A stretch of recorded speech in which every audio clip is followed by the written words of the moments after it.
शेतकरी मित्रांनो, तुमच्या पिकांची पानं पिवळी पडलीत का? तुमच्या पिकांची मुळं कमजोर आहेत का?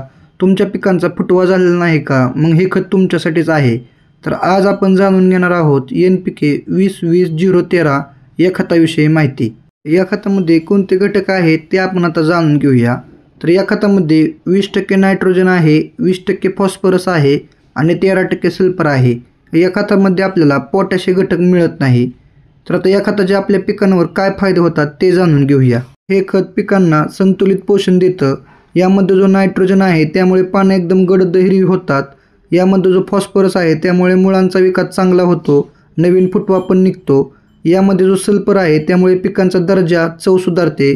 विशेषतः ऊस, डाळी आणि तेलबियांसाठी हे फायदेशीर खत आहे. शेतकरी मित्रांनो, व्हिडिओ जर तुम्हाला आवडला असेल तर आपल्या ER फार्मर या यूट्यूब चॅनलला सबस्क्राईब करा आणि मोठा व्हिडिओ आपल्या चॅनलवर आहे, नक्की जाऊन बघा. धन्यवाद.